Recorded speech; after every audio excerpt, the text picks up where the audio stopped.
All right, that says we're live. Hey, so been sitting here talking to Chase Brookshire, I don't know, about what, 20, 25 minutes. Sorry, guys. Y'all probably missed the best part of the conversation. But just wanted to bring him on. I played baseball with Chase. We grew up. He went to Macaulay, went to East Ridge, and we met each other. We played against each other. I was with the Warriors. He was with the Tornadoes, and then we played together. Chase was a pitcher. I was a catcher, so we got to know each other quite a bit, especially in the bullpen and practice and during the games. And you know, nothing's better than when pitchers are throwing good balls and catchers sometimes can't block balls up and pitchers get mad at them. But, you know, other than that, man, everything was good. Chase had a great career. He went on to play college baseball, then got drafted by the Cardinals. So now he's in sales, man. So we kind of have similar paths, just completely different things. So what's up, bro? Hey, man. Thanks for having me on. Good to be here. Dude, I'm glad you hit me up. I was, you know, like I told you earlier, I've been going to the ball field here a lot recently because Marcus is playing baseball, and it's brought back a bunch of memories, some good, some bad, most of them just very long and hot. And whenever I get asked about guys that I played with that I, you know, enjoyed playing with that I thought was really, really good, your name is always one of the ones that comes up at the very top. I mean, you are, I guess I could say. Chase, you're a really good ball player, man. So I'm sure you're doing well at whatever you're doing in life. So kind of catch me up. How's life, dude? Yeah, no, I appreciate that. That's kind of you. And I was happy to reach out. I saw you've been crushing it on your LinkedIn game and your podcast. So I was looking forward just to catching up. And so, life's been good. I mean, like you said, I was lucky to get to come up here to Nashville and play baseball at Belmont. And, I was fortunate to get to spend a couple of years with the Cardinals in the minor leagues, bouncing around different teams. Got to see a lot of small town USA playing for different teams. So that was fun. So now, was that A-ball? Was that A-ball that you were playing? Yes. How's that work? Is it rookie A-ball? How's that work? Man, there's so many different levels. So I spent a year, my draft summer, I went up to State College, Pennsylvania, which is on the campus of Penn State. That was a rookie ball. My next year I was in Peoria, Illinois, which is low A, which I feel like they're making some changes now to get rid of some leagues, which is probably a good thing. But fortunate for me, that was before my time. So I spent a year in low A, and then my last year I was in high A, which is in Jupiter, Florida. So that's when I hurt my elbow and did some rehab, chose not to have a surgery and come on home and start a career in sales. Well, dude, I was looking at before we get to sales, the future of our life can get there. Dude, I was looking at I guess you played in 29 games when you was in, is that Peoria? Is that what it's called? Yeah, Peoria. Okay, so Peoria, Illinois. Mm-hmm. I was looking up, I was like, man, that's quite a bit. Were you a starting pitcher at that time, or are you coming in relief? I did both, actually. So I started out as a starter, had a terrible first month. I mean, I played baseball for 20 years, and it had to be the worst month I've ever had in my entire career. So they said, all right, you can't get out of the second inning, so we're gonna move you to the pen and work on some things. And so it was good for me to kind of take a hit, you know what I mean? Because I'd probably never struggled like that, but going to the pen was really fun. I mean, I got to be put in some situations that I hadn't been in a long time, and bullpen life is different from starting pitcher life. I'm sure you spent some time hanging out with the dudes down in the pen, but it was good. Just kind of battle back from there. And it was honestly one of those things where, because I had such a bad start, it was like, you know what? My goal was just, hey, every time I go out there, put up a 0 and try to watch my ERA just come down. So, I mean, it was really the entire year I was just like watching my ERA kind of come lower and lower and lower. So I think I ended up back in the rotation and towards the end, but it ended up being a good year. All things. Dude, it looked impressive. I was like, I mean, if you're looking at the stuff, like you played the majority of your time there. That was the majority of your appearances or whatever. Yeah. And played fine. I assumed that something had to happen when you went to the next level for it to be so short? I assumed that there had to be a surgery or something happened for that to happen, and then for you to kind of be like, all right, I'm done with baseball. I started out in high A. The next year got hurt and tried to do they call it a soft rehab, but basically 6-8 weeks of just, no surgery, but doing some rehab and trying to get back, and,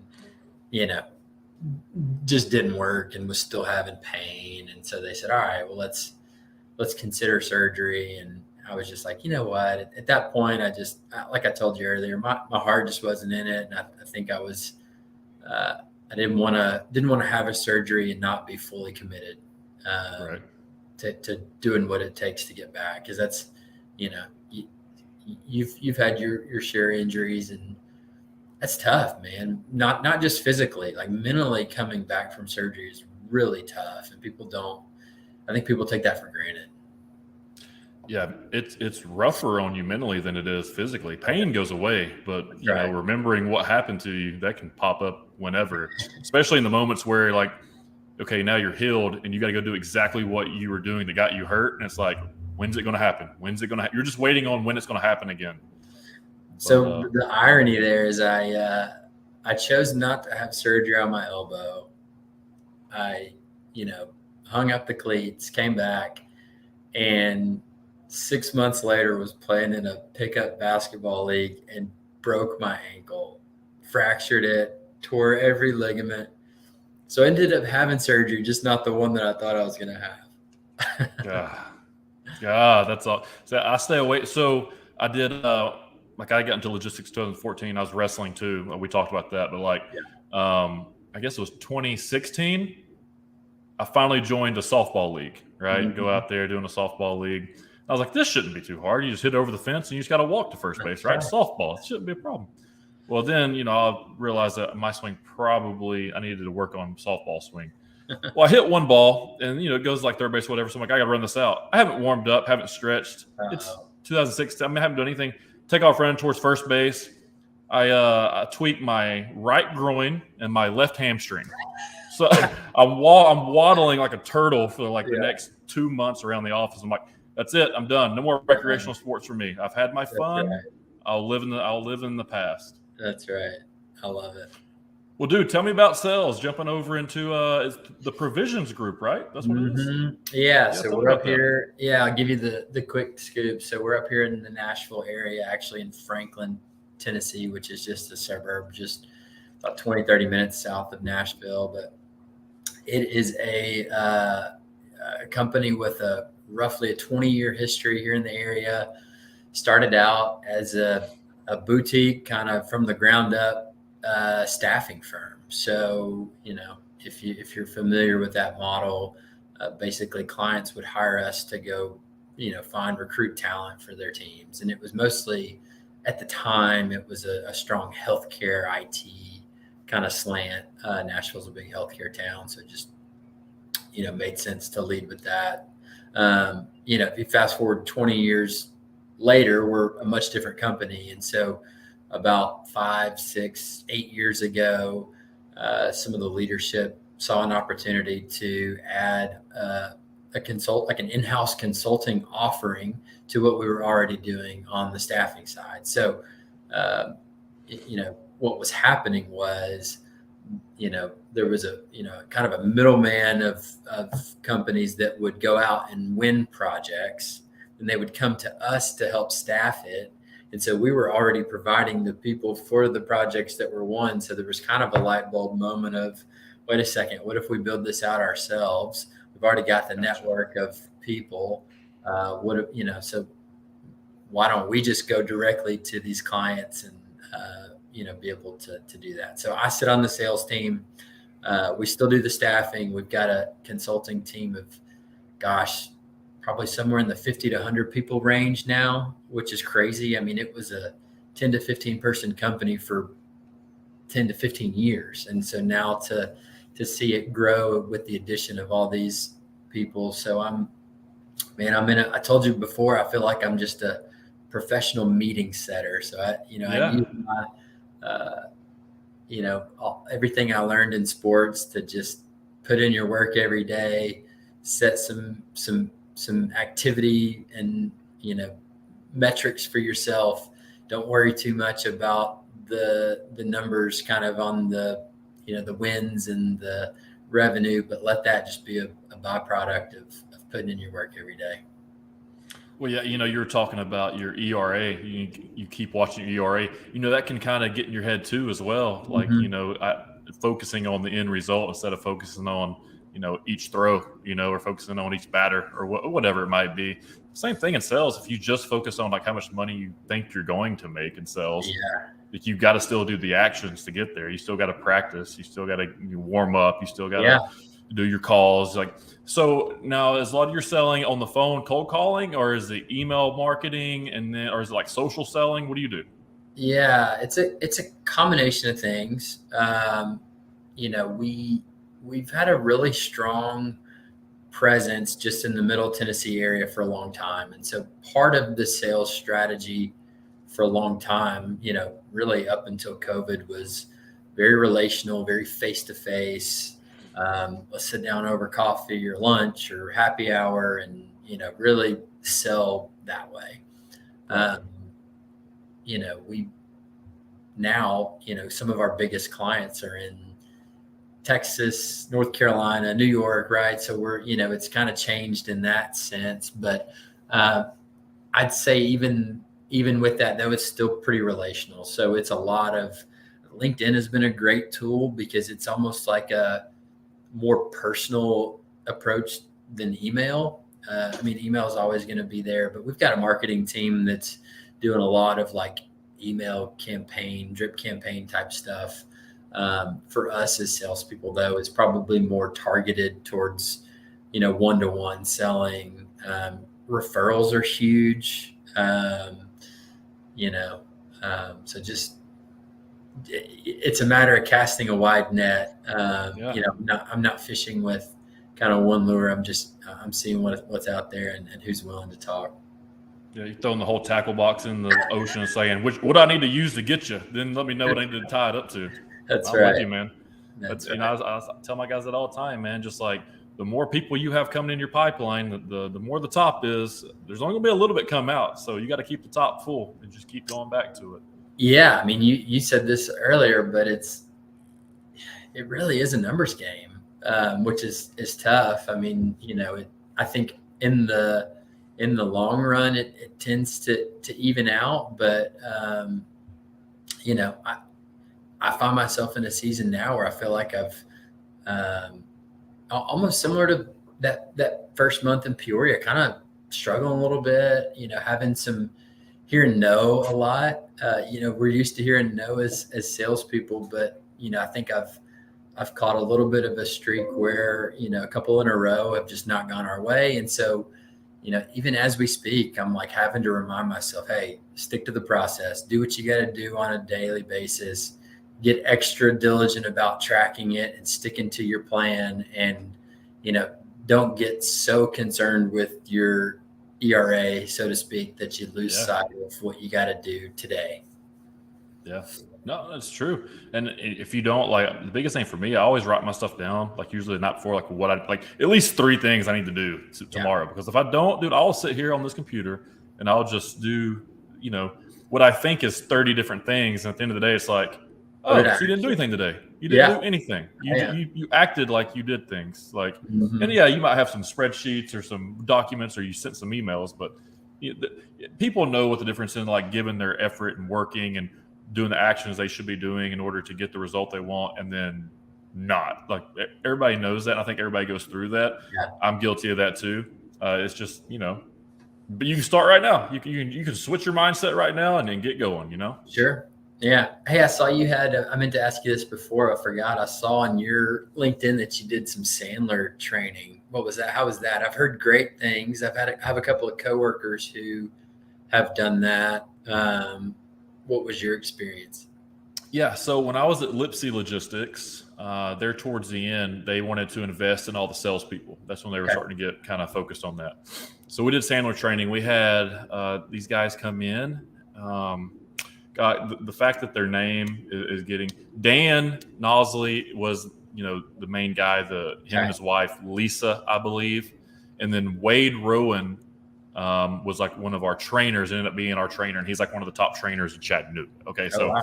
they came in and they would do like a boot camp. So it was like 3 days in a row, all day, like 8-hour sessions. Wow. And we did a disc assessment. Do you know what that is? Yeah. Okay, so we did our disc assessment. That's the first thing you do. And then they kind of based it off each person. So we had like a sales team of 6. So they would match your I's and your D's with your D's. And then they would switch you up throughout the training. So you're interacting with different people that think different ways with different personalities. Yeah. And teaching you how to sell to your strengths and how to be aware of people based off of understanding the disc assessment, how to sell to them based off of how they're going to react to you. Yeah. So understanding people's disc without them taking a test, like what are the underlying factors in somebody's personality, that type of stuff. And then your very basic sales talk in different ways, like, hey, if you want to make this much money, you got to reverse engineer it, but it's their formula of doing it, or follow-up process. This is how it should be done. I mean, everybody's is kind of the same, right? The more you follow up, the better. If you quit, they're not going to be your customer. If you never quit, they might be your customer. Like the basic stuff that they put it in their own sales jargon. Now, here I do 10X, which is Grant Cardone University. Okay. I like it better, not necessarily because of the material, because of the way you get to learn it. So it's a online platform. So like you click on a video, it's a 5-minute video, and then you take a test right after the video's over. Okay. Another 5-minute and then a test. And then it's like a course. So it's like a 4-year course. It's like you got your freshman, sophomore, junior, senior year. Wow. And you kind of pay for it that way. You pay for it monthly for 4 years. Then you got all the stuff. I like that platform. I think Sandler should go to something like that. And I think they actually did there towards the end. They have like an online version. Anything like that's good. But Sandler's very professional. Cardone's more like, I don't know. He's not very PC, kind of more. So he's the East Ridge version is what you're saying. It's exactly why I like it, right? It's exactly why I resonate with that one. But yeah, he's more in your face and I guess just against the grain and not very traditional. But so it's good to have both. I got that one, and I've got the Cardone. Yeah. And then I'm always watching new stuff. Are you always looking for new people to kind of look at and grab material from, or you don't want to put too much in your head with too many conflicting ideas? I know I talked about that. Yeah, no, I mean, I'm probably somewhere in between. I'd love to hear your take on stuff like that. I mean, it's the hard thing about the podcasts and all that is like by the time I'm driving home, I kind of want to unplug. So I got to find like the right amount and the right content for me, which is usually like as I'm getting my day started. So I probably don't do a good enough job kind of investing in that ongoing development as I should. So you'll have to let me know at the end of this, give me your top 2 or 3 recs to. Yeah. Well, I'll give you one right now. So there's a guy named Alex Hormozy. Okay. It's like HORMOZE. Okay. He gives all of his stuff out for free on LinkedIn, Twitter, YouTube, whatever. Dude's our age, worth like $100 million. That's it. Sold a couple businesses, and is very, very. He's very sharp. He's a Vandy grad too. Oh wow. Okay. Alex, what was it? Hormozy? Alex Hormozy. It's him and his wife, Layla Hormozy. Yeah. And she's kind of the operator, and he's more of the face, the sales, the ideas and the thoughts. And she kind of like cracks the whip and gets it done. Yeah. But they're a pretty strong team. But he puts out good stuff for it to be free. Like he puts out better information for free than I've heard that I pay for. Wow. Okay. I'll definitely check that out. Yeah, but I'm big into that whole personal development type thing. I mean, at the end of this, so I'd love to get up and like give speeches, like to kids, athletes, whatever, stuff like that. Yeah. I feel like that'd be cool to do, give back, and I think that'd be fun.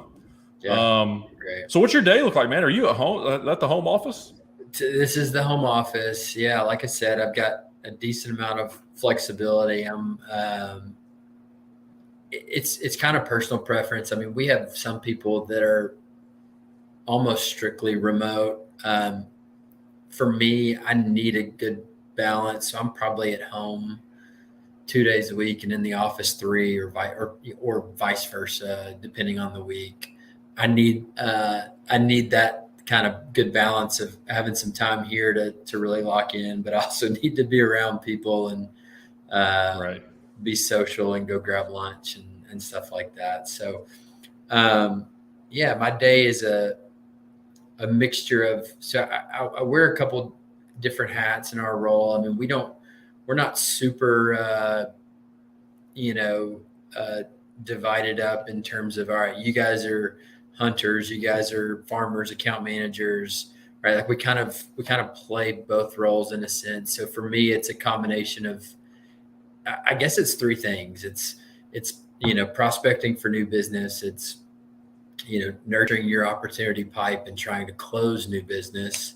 And then it's being an account manager and trying to nurture and grow accounts. So I'm really, I'm kind of playing, wearing those 3 hats at any given time. So every day can be different, but it's probably going to have some kind of balance of those 3 things for it to be a good day. So we're very similar. We do the same thing. So we have like a split operations where we have like a sales team and an operations team. Yeah. But at the beginning of every account, it's all kind of what we'd call cradle to the grave. Yeah. We bring it in and we finish it all the way from the beginning to the end. So, but that's the only way to really learn anything, right? If you don't do it, you don't learn it. You can't sell it if you don't know it. So no, it's good. I think there are times that there are times where I wonder, man, do I want to be more targeted, right? Like I only do this or only do that, but I don't know if that's sustainable for me. I think I like having the mix up throughout the day and getting to be involved in different things and the exposure. And like I said before, I mean, we went from a 15-person company to a 70, 80, 100-person company in a couple of years. So just getting to see that, I think has been really cool. Right. So, both what to do and what not to do and everything in between. Yeah. You can learn from yourself and from others, right? I'm always taking notes on what others do right and wrong. Like we were talking about with dads earlier, cause you'll get to be coaching here soon and get to be dadding up here soon. As far as like, when it comes to the ballpark, you're already doing the hard part. I didn't get to do that part. You're doing the hard part of the dad stuff. Well, we're getting into a really fun season right now. I think she's about 14 months old, and so just starting to walk and put words together, and personalities coming out. So it's fun. That's awesome, dude. What's your name? What's that? What's your name? Emmeline. Emmeline Brookshire. Well, there you go. I like that, dude. Yeah, so it's fun. What about you guys? Are y'all thinking about having any of your own, or? Yeah, we've talked about it. So my fiance, we're planning to get married next year. We'd already be married, but she's from Samoa, so that's it's a little bit harder. Yeah. So with that being like her, we got to go back to Samoa to have like a traditional Samoan wedding. So Samoa's been shut down due to COVID, so it's kind of hard to get down.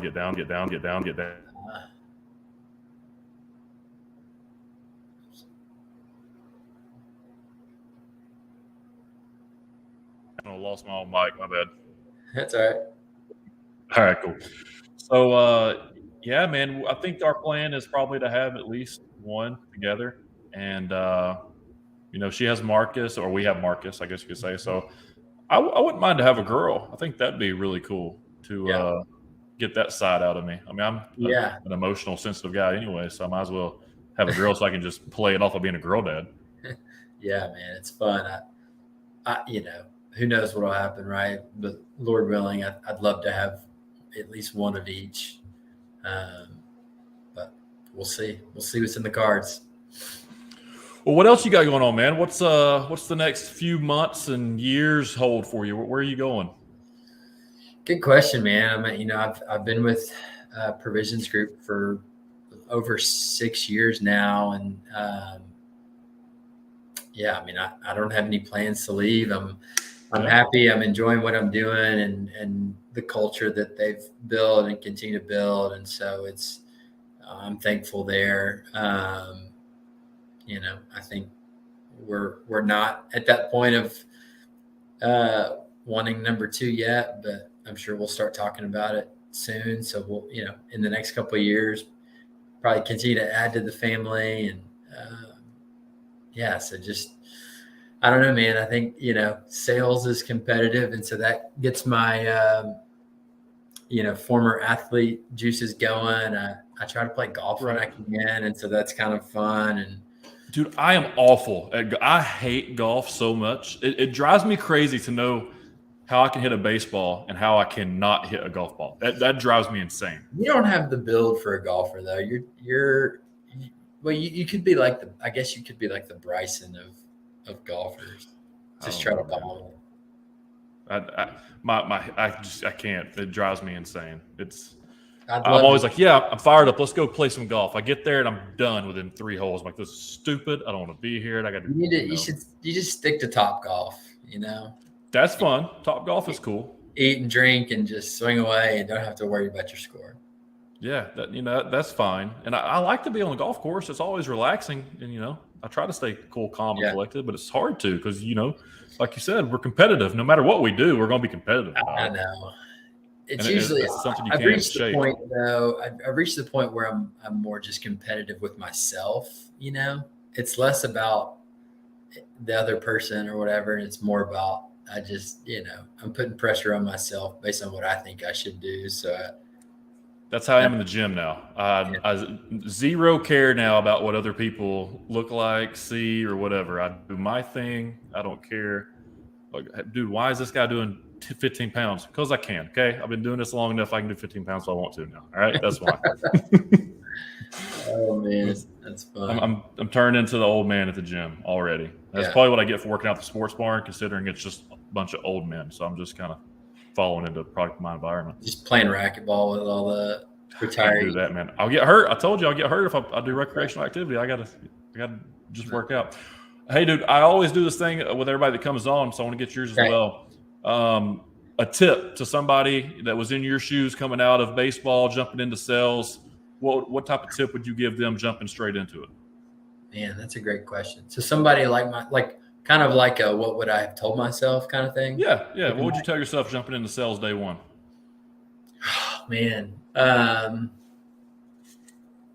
What comes to mind is, and it's kind of what we talked about before, but I think there's so much truth to you have to be aware of, depending on how your sales team operates, whether it's a quota or a goal or where you want to be or what you want to make commission wise, you have to be aware of that from a big picture perspective. But like you said, kind of reverse engineering it to a weekly, monthly, daily schedule of here's what I need to do to be successful.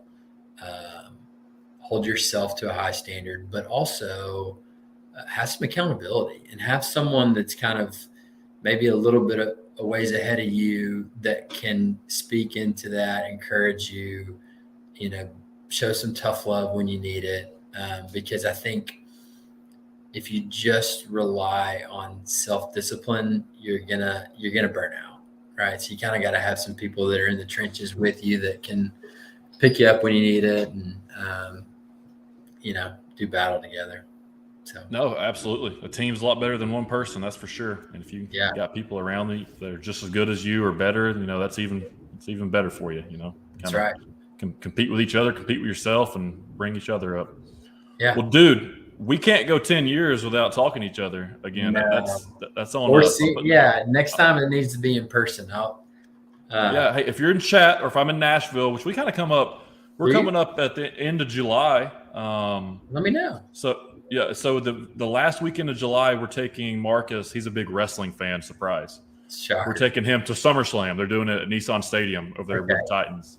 Yeah. So we're taking him to that. So we'll be up there in Nashville. But if you're in Chattanooga, man, let's get together, do lunch. I'm pretty flexible, so just hit me up. I love it. Yeah. Well, thanks for setting this up. And thanks for having me on. It's good to see your face. And glad you're doing well. Yeah, dude. You too. It's good to see you. Good talking to you. Good catching up. I appreciate you coming on, bro. Cool. All right. Thanks, Gunner. All right, brother. See you, man. I got to bounce. All right, guys. That was Chase. Check him out on the show. We'll see you later. If you need some IT stuff, hit him up at the Provisions Group. There you That's go. right. Peace. Got to build